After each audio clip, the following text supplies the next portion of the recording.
Now we go back a long way in time, but there are certain names that run through this series like threads.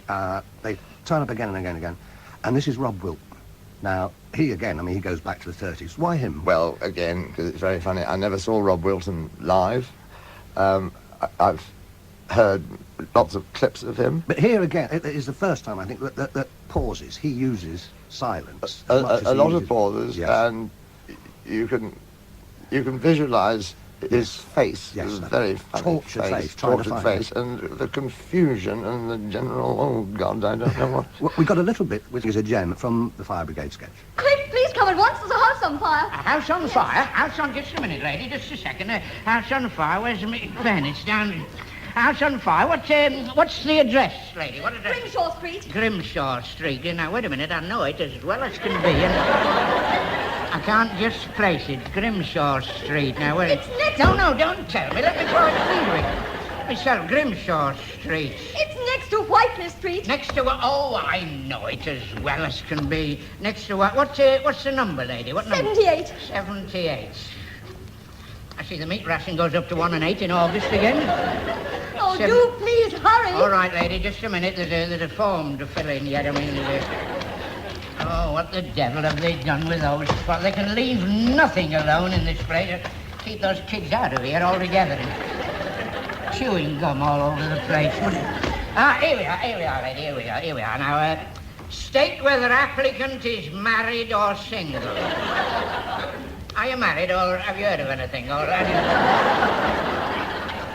I'm married, but what has that got to do with it? It's got nothing to do with it, but it all has to go down on the list. Married. State precise time and place of fire. I've told you the place. The time would be 7:30. 7:30. Just a minute, we've got to check up on that, too, because they're very hot on the time lark here. I mean, you can't get very far with it. Now, there's a bloomer to start with, you see. 7:30. Well, you see, it's only... Do you follow what I mean? It's only 7:20 now, you see. If I'd have put 7:30 down on that form, we are liable, according to that, to be at the fire 10 minutes before it breaks out. That's the very thing we try to avoid. As long as I can remember, I think I've been aware that most people don't know what on earth they're doing, and that the people who are experts really aren't. And you shouldn't ever really believe that the man who arrives to do the plumbing is, one, necessarily a plumber, or B, if he is, that he knows how to do plumbing.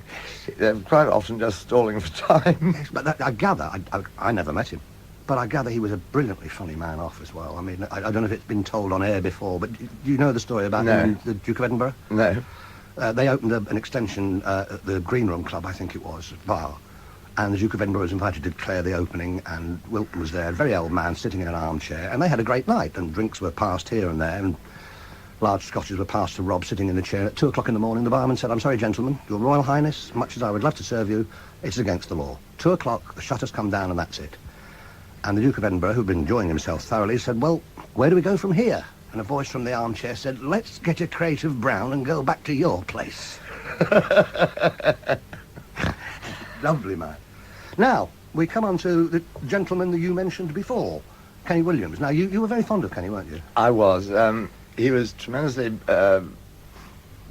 generous to me. He enjoyed what I wrote for him. And, as I say, he was my introduction to the heady world of El Mundo Showbiz. He'd been in a lot of serious roles and been very good. I think he's the Dauphin, whatever it was. Yeah. And I first saw him on stage in Bamber Gascoigne's review, Share My Lettuce, with Maggie Smith. And he was absolutely brilliant. Everything he did very well. And I think people who knew him couldn't quite understand why he settled for Carry On, Carry On, Carry On. Yes, I think that's when probably... I mean, he had a very good mind, and he knew some of the scripts were... Some of the carry-ons were brilliant, some were less so. Because, again, he was an actor, as you said. Yeah. An actor who can do comedy is one... The sketch that you selected is one of Pinter's, from Pieces of Eight. And it's Kenny Williams with Peter Reeves, and it's the one where Kenny's the newspaper seller going for a cup of tea to the coffee store. Give us a cup of tea, Sid, will you? Cup of the old rosy leaf? Yes, thanks. Thank you. You was a bit busy earlier. Oh? Round about 10.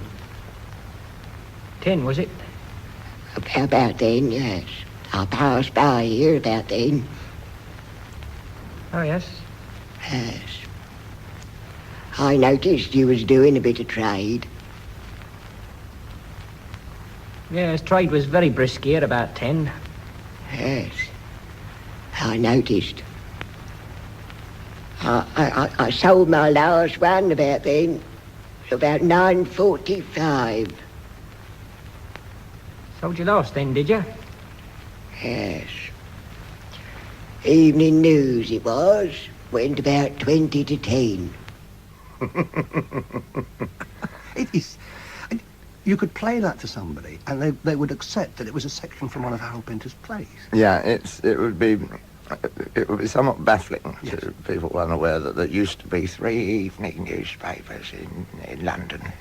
But he wrote about, or still does, I suppose, people with obsessions, very small obsessions. Yeah.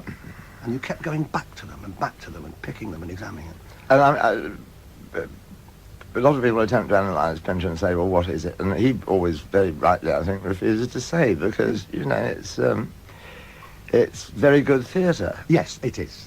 It's marvellous, yes. And I think if you try and overanalyse it and work out what is the Pinter pause, the Pinter pause is the Pinter pause. Yes. You know, it's not... Yeah, and I mean, Pinteresque is in the language for that very reason. Absolutely. But I mean, it was in a slightly different way. What you did in Fringe was the same, wasn't it? You carved new paths, if you like, in comedy. You did the kind of things that had never been acceptable on stage before, really. Well, we were unaware of that at the time. When those reviews came out, because we'd been a big success at Edinburgh, and the show was only an hour long then. And then we were asked to expand it for the West End.